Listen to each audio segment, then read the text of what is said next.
अगर कर्जा ज्यादा है तो मेहनत ज्यादा करना है, कर्जा ज्यादा है तो कर्म ज्यादा करना है, कर्जा ज्यादा है तो रात दिन एक करना है, कर्जा ज्यादा है तो आप तकलीफों में घिरे क्यों हो? क्योंकि कर्जा होने के बाद आप मेहनत कम कर देते हो। कर्जा हो गया मेहनत को 4 गुना बढ़ा, कर्जा हो गया अपनी लगन को 4 गुना बढ़ा, कर्जा हो गया अपने कर्म को 4 गुना बढ़ा, और साथ में अपनी मेहनत को बढ़ाते बढ़ाते बट वृक्ष के नीचे 1 लोटा जल शंकर भगवान को चढ़ाना प्रारंभ करो, और बड़ की थोड़ी सी जड़ लाल वस्त्र में लेकर अपनी पर्स में या अपनी जेब में या अपने संदूक में या अपनी अलमारी में उसको रखो। प्रतिदिन बड़ के पेड़ के नीचे जाकर अगर शंकर जी नहीं भी हैं तो बड़ के पेड़ के नीचे बटकेश्वर महादेव का नाम लेकर अगर हम 1 लोटा जल समर्पित करते हैं तो कर्जा कुछ ही दिन में चूकता जरूर है और लक्ष्मी की आवक बढ़ती है। बटकेश्वर महादेव, इसमें केवल बड़ के पेड़ के नीचे जल चढ़ाना नहीं, अपनी मेहनत को 4 गुना करना, अपने परिश्रम को 4 गुना करना, अपनी लगन को 4 गुना बढ़ाना, अपने कर्म को 4 गुना करना। जितनी मेहनत आज तक करते थे उस मेहनत को दुगना बढ़ा लीजिए, 4 गुना बढ़ा लीजिए, और फिर आगे बढ़ जाओ। फिर कहीं ना कहीं परमात्मा तुम्हें संभाल लेगा। शंकर को चढ़ाया गया जल तुम्हें संभाल लेगा, शंकर को चढ़ाया गया एक जरा सा जल भी तुम्हें संभाल लेगा।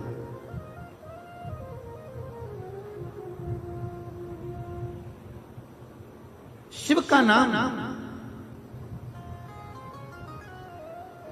हम तो आप लोगों से भी कहेंगे, प्रैक्टिकल कर देखना, कहीं सियोर वाला महाराज झूठ तो नहीं बोल रहा। प्रैक्टिकल करते रहना चाहिए, प्रयास में लगे रहना चाहिए। और हमने पहले भी कथा में कहा कि प्रैक्टिकल जरूर करो। एक महाराज जी प्रवचन दे रहे थे, प्रवचन में बोल रहे थे मदिरा नहीं पीना चाहिए, शराब नहीं पीना चाहिए। मदिरा पीने वाला व्यक्ति गटर में पड़ा होता है, नाली में पड़ा होता है। उसमें एक महाराज का पहचान वाला बैठा था, उठकर खड़ा हो गया, खड़े होकर बोला, महाराज तुम इतना बड़ा बड़ा प्रवचन दे रहे हो, तुम्हारा सगा भाई पी के तो नाली में पड़ा है, गटर में पड़ा है, और तुम हमको ज्ञान दे रहे हो, अपने भाई को क्यों नहीं समझाते? महाराज जी को क्रोध नहीं आया। महाराज जी ने कहा, भाई मैं भी प्रवचन दे रहा हूँ, मेरा भाई भी प्रवचन दे रहा है, मैं मुख से समझा रहा हूँ, मेरा भाई प्रैक्टिकल करके दिखा रहा है। ये आपकी मर्जी है, आप कैसे समझेंगे आपके ऊपर है। प्रैक्टिकल जरूर करना चाहिए। सियोर वाले महाराज ने कहा हम प्रैक्टिकल कर देखते हैं, सियोर वाले महाराज ने बोला हम जरा कर देखते हैं। और प्रयास करो, एक बार प्रैक्टिकल जरूर करो। जिस दिन बहुत बड़ी समस्या में घिरे हुए हो, बहुत बड़ी तकलीफ में घिरे हुए हो, घर में से 1 लोटा जल भरो, बड़ का पेड़, बट का वृक्ष जहां हो वहां पहुंच जाओ, 2-3 मिनट हाथ में जल लेकर बैठो, और बैठने के बाद अपने मन की कामना कर बटकेश्वर महादेव के नाम से बड़ वृक्ष की जड़ में जल डाल दीजिए। 2 दिन 3 दिन अगर तुमने जल चढ़ाया, कितनी बड़ी भी समस्या होगी उसकी राह मिलेगी जरूर, और भोलेनाथ हाथ पकड़ेंगे। बटकेश्वर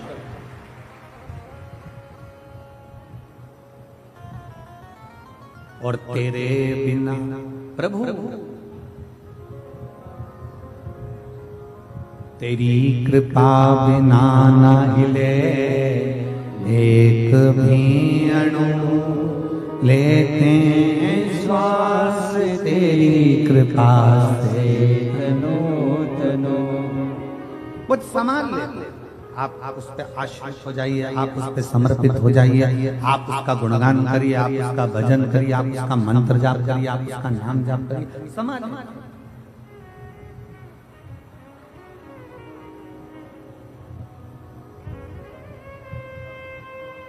बीमार होते हो, डॉक्टर के पास जाते हो,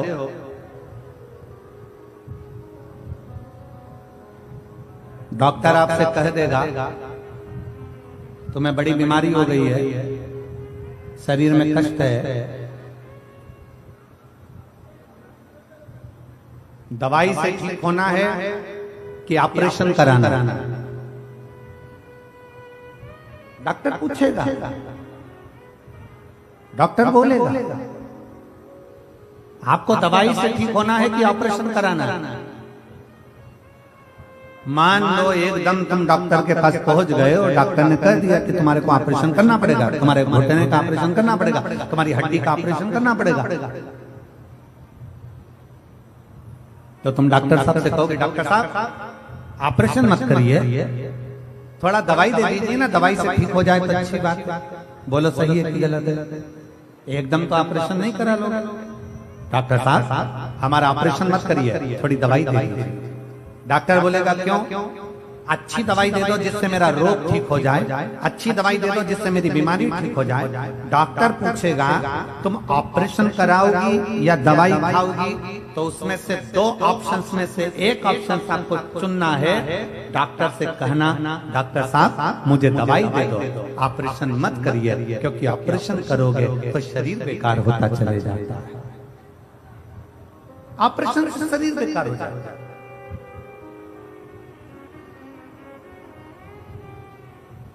डॉक्टर ने कहा मैं दवाई दे रहा हूं, ऑपरेशन की जरूरत नहीं पड़ेगी, पर इतना याद रखना इस दवाई को 3 टाइम खाना, सुबह, दोपहर और जम के बोलो जरा शाम। ये दवाई 3 टाइम खाने की है। सुबह खाना, दोपहर में खाना, शाम को खाना। सुबह की दवाई को पानी से ले लेना, दोपहर की दवाई को भोजन के बाद ले लेना, और शाम की दवाई को सोने से पहले ले लेना। ये 3 दवाई मैं तुझे दे रहा हूं। रेगुलर खाना, 1 महीने तक खाना, 1 महीने के बाद मैं जांच करूंगा कि ऑपरेशन की जरूरत तो नहीं है। 1 महीने तक तुमने दवाई खाई, दवाई खाने के बाद डॉक्टर के पास गई, डॉक्टर साहब देखो मेरे को ऑपरेशन की जरूरत तो नहीं। डॉक्टर ने जो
सुविचार, क्षमा गलतियों की होती है, धोखे की नहीं।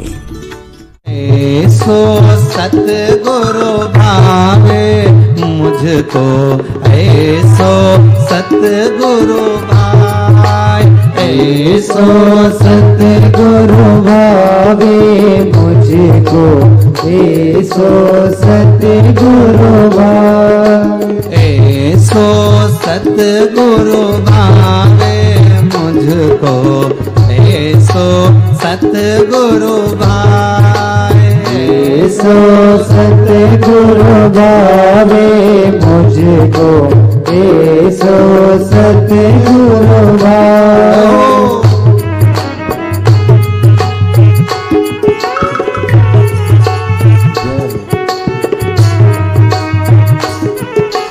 हरि बोल।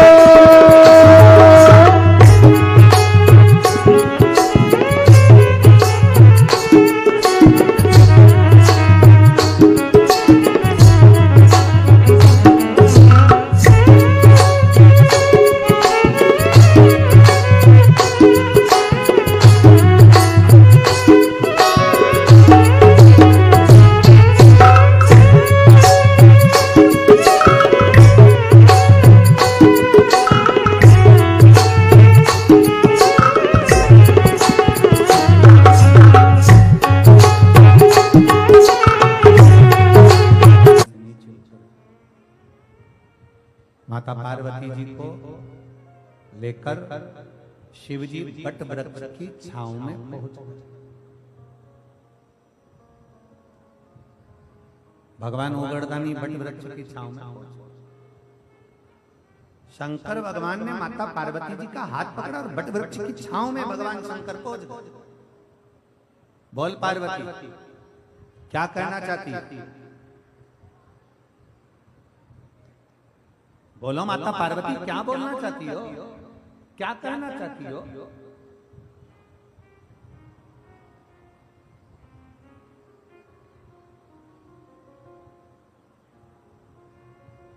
क्या कहना है आप?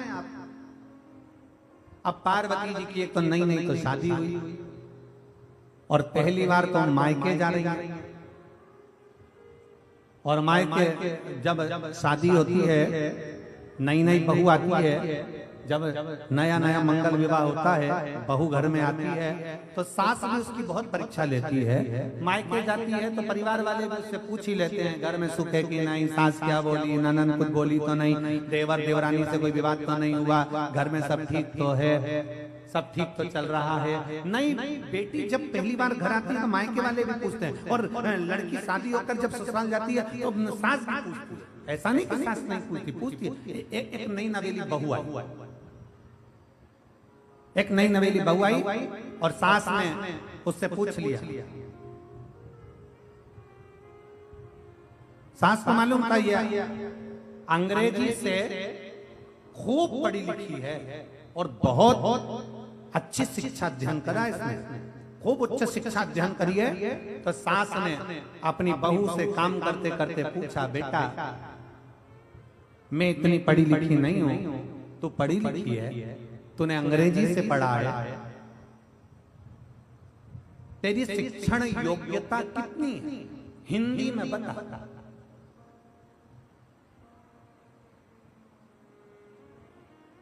सास ने पूछा तेरी शिक्षण योग्यता कितनी है, हिंदी में बता, क्योंकि मेरे को अंग्रेजी नहीं आती। क्या करा है तूने, क्या पढ़ाई करी तूने, कहां तक पढ़ी तूने, तेरी शिक्षण योग्यता क्या है, मुझे हिंदी में बता। अब बहू ने सिर पे पल्लू लेकर तुरंत कहा, मम्मी अब हिंदी में कैसे बताए। बहू तो बेचारी चक्कर खाई, पहले सोचा बिचारा कि मैं क्या बताऊं इसको, हिंदी में बताना है क्योंकि सास पढ़ी लिखी नहीं, अंग्रेजी जानती नहीं। तेरी शिक्षण योग्यता क्या है, हिंदी में बता। बहू ने बताया, नेत्र चाचा। बहू ने क्या बताया, जम के बोलिए, जम के बोलो जरा, नेत्र चाय। सास ने पूछा ये कौन सी शिक्षण योग्यता है। बहू बोली, मम्मी IIT। ये कौन सी शिक्षण योग्यता है, तो कहा IIT। सास ने माथा ठोका, हाथ जोड़े, तू जितनी पढ़ी लिखी बेसिक बोल, तू हिंदी रह, तेरी हिंदी मेरे को समझ में आने, क्योंकि उसने बोल दिया नेत्र चाय, आई। सास समझ तेरे बस का। कई बार घर में बड़ी विचित्र घटनाएं हो जाती हैं, बहुत विचित्र। एक छोटा सा बच्चा खेलते खेलते दादी के पास आ गया, ओ दादी। दादी बोली, क्या है? आज पड़ोस में है ना वो कालू, हाँ, उसके घर में नुक्ती का रायता बना है, बूंदी बनी है, सेव बना है, पूड़ी बनी है, छोला की सब्जी बनी है। इतने में दादी बोली, बेटा उसकी जो दादी थी ना वो मर गई, तो उसका 13वां, उसका 12वां है, इसीलिए सब बना। इतने में बच्चे ने दादी की गोद में उनके गाल हिलाते हुए बोला, दादी अपने घर कब बनेगा। दादी ने एक घर के दिया, मुझे निपटाने की प्लानिंग कर रहा था, मुझे मारने की प्लानिंग।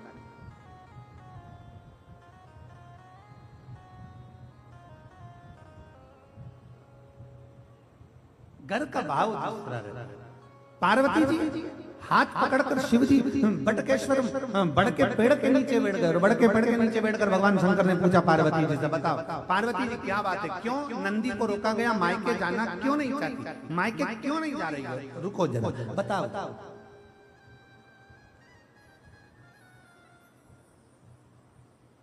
एक गाना का एक गीत है, उस गीत में एक लाइन आती है, आप लोगों ने स्मरण करा होगा, ससुराल में इतना प्रेम मिले कि मायके के कभी, क्या है इसको क्या कहते हैं, ससुराल में इतना प्यार मिले मायके कभी ना याद आए, बाबुल की दुआएं लेती जा तुझको सुखी संसार,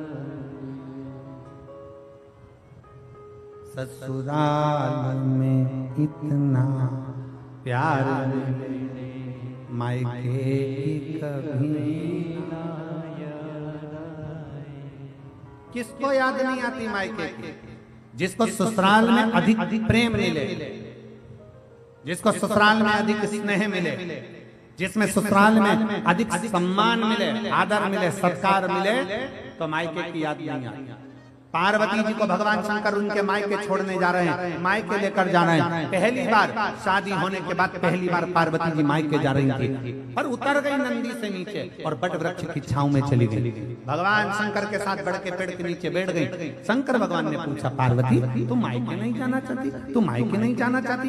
पार्वती जी ने शंकर भगवान से कहा, प्रभु मेरा मन मायके जाने का नहीं।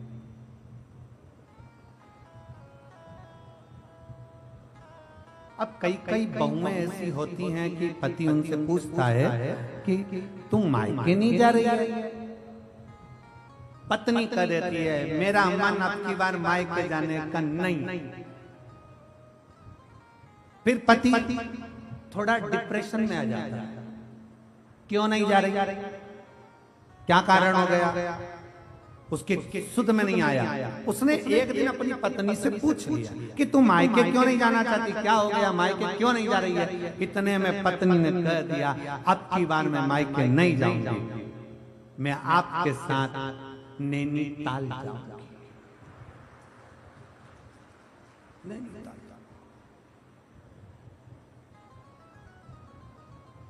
अब भोले बाबा को भी चिंता लगी। शंकर भगवान ने पूछा, पार्वती अरे पार्वती तुम मायके क्यों नहीं जाना चाहती? पार्वती जी ने कहा, मैं मायके नहीं जाना चाहती। क्यों नहीं जाना चाहती? पार्वती जी ने कहा, मैं मायके इसलिए नहीं जाना चाहती क्योंकि मेरे मायके में जब मैं सती बनकर जन्मी थी तब दक्ष प्रजापति मेरे पिता ने तुमको श्राप दिया था कि तुम शमशान में निवास करोगे, शमशान में रहोगे।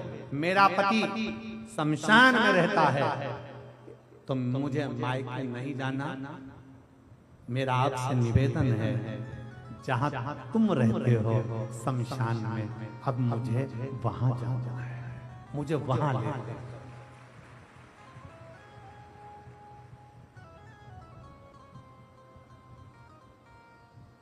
बहुत बहुत ध्यान देने वाली कथा है।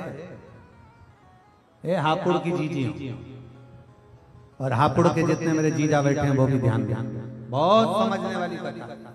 पार्वती जी कह रही हैं, मैं मायके नहीं जाना चाहती, मुझे लेकर चलना है, तो आपको मेरे पिता ने श्राप दिया था शमशान में रहने का, शमशान में चले, मुझे शमशान लेकर चलिए। और घर की बहू वही श्रेष्ठ है जो शमशान को भी स्वर्ग बना दे, वो घर की बहू, वो घर की बहू है।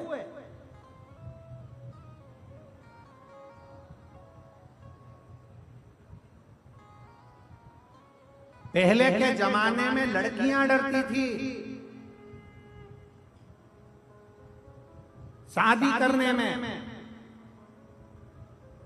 सास कैसी मिलेगी, ससुराल कैसा मिलेगा। आज के जमाने में सास ससुराल पूरा डरता है, जगदम्बा कैसी आएगी, पूरा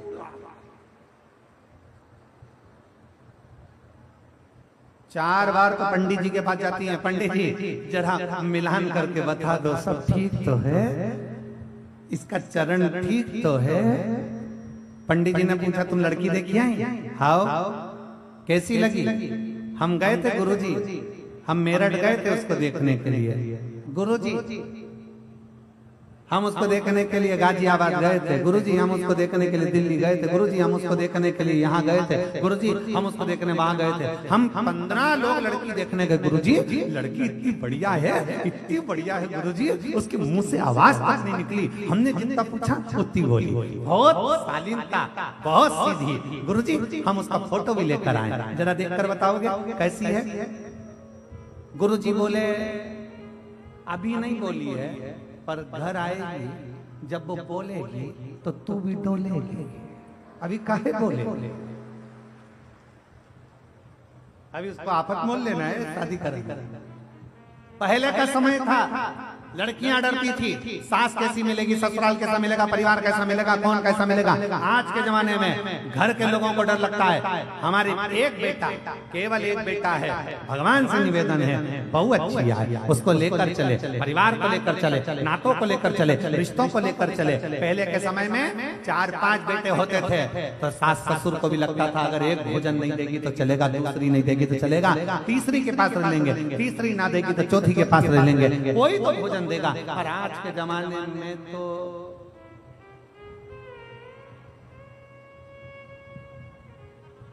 हम 2, हमारे 2, बाकी के घर में जो आए उनको बाहर।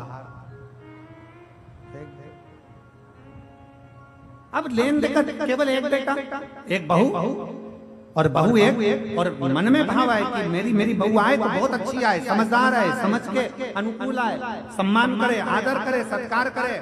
और फिर निवेदन करूंगा इस व्यासपीठ के माध्यम से, हापुड़ की इस पवित्र भूमि से, नवरात्र के पावन अवसर पर ना कभी सास बुरी होती है, ना कभी बहू बुरी होती है। मेरा कोई बेटी कभी बुरी नहीं होती, ना सास बुरी है ना बहू बुरी है। बहू अगर बुरी होती तो सास अपने जेवर तोड़वा कर शादी में बहू के लिए जेवर नहीं बनवाती, और अगर बहू बुरी होती तो अपने पिता का घर छोड़कर तेरे घर नहीं आती। दोनों बुरी नहीं, बुरी दोनों नहीं है, बस थोड़ा सा समय का चक्र, थोड़ा सा समय ऐसा आ जाता है जिस समय के अंदर व्यक्ति को थोड़ा सा काल चक्र घेरने लगता है तो घर में थोड़ा मन मिल नहीं पाता, स्थिर नहीं हो पाता, तो विवाद खड़ा हो जाता है। इसलिए शिव महापुराण की कथा कहती है कि थोड़ा बेकार जो समय चल रहा है, काल चक्र जो चल रहा है, गलत समय चल रहा है, इसको थोड़ा सा दूर हट जाए उतना इंतजार करो। थोड़ा शंकर जी को जल चढ़ाकर प्रयास करो कि मेरा दुख का जो समय है वो टल जाए, दुख की घड़ी है वो निकल जाए, ऐसा समय आए कि मेरा जीवन सार्थक हो और मेरा घर भी सार्थक हो, मेरा जीवन सार्थक हो, मेरा घर भी सार्थक। और फिर निवेदन है, मत बुरे कर्म कर बंदे वरना पछताएगा, भगवान की आंखों से तू बच नहीं पाएगा, तू बच नहीं पाएगा। अरे ओ अज्ञानी मत कर नादानी, अरे ओ अज्ञानी मत कर नादानी, तेरे कर्म का फल भी तो ही पाएगा, जैसा किया तूने तेरे आगे आएगा। मत बुरे कर्म कर बंदे वरना पछताएगा, भगवान की आंखों से तू बच नहीं पाएगा, तू बच नहीं पाएगा। कुछ श्रेष्ठ करने का प्रयास कर, कुछ अच्छा करने का प्रयास कर, कुछ श्रेष्ठता देने का प्रयास कर। बोलो पार्वती जी, क्या कहना चाहती है? मायके क्यों नहीं जाना चाहती? बोल। मायके क्यों नहीं जाना चाहती? किस लिए? क्या चाहती है? पार्वती जी ने कहा मुझे मायके नहीं जाएंगे, मुझे मायके नहीं जाएंगे, आप कृपा कर दीजिए, मुझे शमशान लेकर चलिए।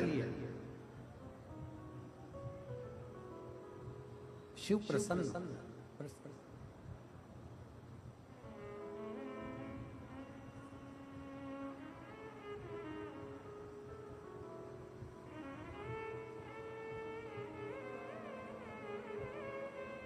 मेरे ओघड़दानी कब क्या कृपा करते हैं, मेरे शंकर कब करुणा कर देते हैं ये मालूम नहीं पड़ता। पार्वती जी आज बड़े आनंद में बोल रही हैं, मुझे कैलाश, मुझे शमशान जाना, और दुनिया का केवल एक ही स्थान है जहां अमीर गरीब सबकी शान सम है, इसलिए उसका नाम सम शान है। अमीर जाता है वो भी बांस में, गरीब जाता है वो भी बांस पे, अमीर जाता है वो भी घास पर, गरीब जाता है वो भी घास पर, अमीर जाता है वो भी सफेद कपड़े में, गरीब जाता है वो भी सफेद कपड़े में, अमीर जाता है वो भी राख का ढेर बन जाता है, गरीब जाता है वो भी राख का ढेर बन जाता है, बादाम खाने वाला जाता है तो भी राख बन जाता है, और गुलाब जामुन खाने वाला जाता है वो भी राख बन जाता है, सूखी रोटी खाने वाला जाता है वो भी राख बन जाता है। जिस जगह पर अमीर और गरीब का कोई भेद नहीं है, जो जाता है वो बांस पर जाता है। हाँ, तुम्हारे यहाँ पर इधर हापुड़ में अगर डनलप के गद्दे पर जाते हो तो बात दूसरी, तुम्हारे यहाँ अगर कहीं बहुत करोड़पति मर जाए और उसको डनलप के गद्दे पर ले जाए तो बात दूसरी है। पर शिव पुराण कथा कह रही है, अमीर भी जाता है तो बांस पर, गरीब भी जाता है तो बांस पर, अमीर भी जाता है तो घास पर, गरीब भी जाता है तो घास पर, अमीर भी जाता है तो सफेद कपड़े में और गरीब भी जाता है तो सफेद कपड़े में। जहाँ जाकर सबकी शान सम हो जाती है उसका नाम सम शान है। वहाँ कोई बड़ा नहीं, कोई गरीब नहीं, कोई अमीर नहीं, सब राख का ढेर है, क्योंकि वो शंकर का धाम है। शिव के दरवाजे पर सबका लेवल बराबर होता है, कोई बड़ा नहीं, कोई छोटा नहीं। शिव शिव है।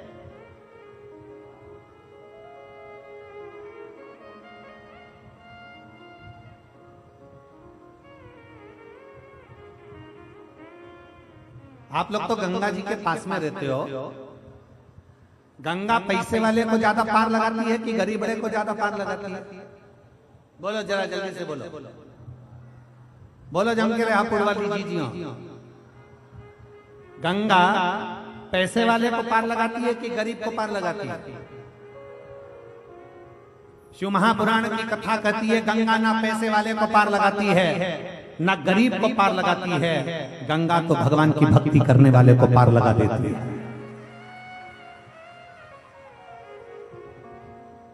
गंगा ये नहीं देखती कि पैसे वाला है कि गरीब है।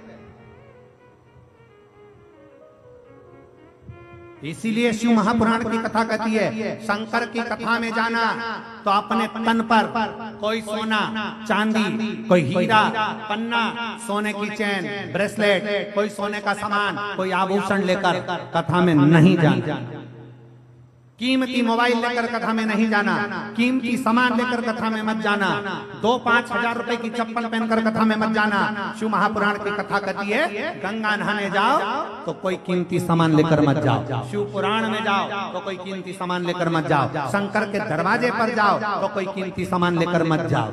कितने लोग हैं, कितने लोग हापुड़ के जिनके बुजुर्ग मरे होंगे तो सोने का सामान पहनकर शमशान में गए होंगे। कोई गया? बोलो तो जरा, कोई नहीं। रात को मरे तो आधी रात को सब नोच लेंगे चोटे। सबसे बड़े चोटे तो घर में ही हैं। रात को मरते सही इतने में बहू चिल्ला चिल्ला के कहेगी अम्मा मर गई, अम्मा मर गई। सब निकाल लिया, कान में सोने की मुर्गी डली थी और बहू को बेचैनी पड़ रही थी। अम्मा के कान में सोने की मुर्गी पति को 3 बार इशारा करा। पति रोते रोते बोला कैसे निकालूं? पत्नी बोली तुमसे कोई काम नहीं होगा, जिंदगी भर तुमने कुछ नहीं करा, मैं निकालूंगी, देखो। और पत्नी ने लिया पल्लू और अम्मा सोई थी अर्थी पे, वहीं चिल्ला के रोई आई अम्मा। और जो रोई और अम्मा के कान को दांत से दबोच लिया और मुर्गी को काट के मुंह में भर लिया और भर के धीरे से बोली मुझे चक्कर आ रहा है, मैं पानी पी के आई। अंदर गई और अलमारी में धरी आई।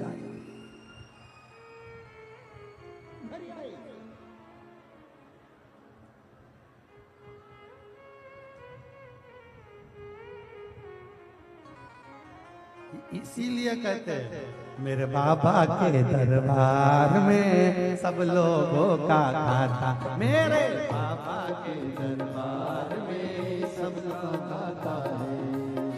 शंकर के दरबार में सब लोगों का खाता। मेरे बाबा के दरबार में सबका खाता है। मेरे बाबा के दरबार में सब लोगों का खाता। मेरे बाबा के दरबार में सब लोगों का खाता। सबका खाता है यहाँ पर, सबका खाता है। ओ सबका खाता है यहाँ पर, सबका खाता है। सबका खाता है यहाँ पर, सबका खाता है। सबका खाता है यहाँ पर, सबका खाता है। मेरे बाबा के दरबार में सबका खाता है। शिव लहरी के दरबार में सबका खाता है। बड़े भाव से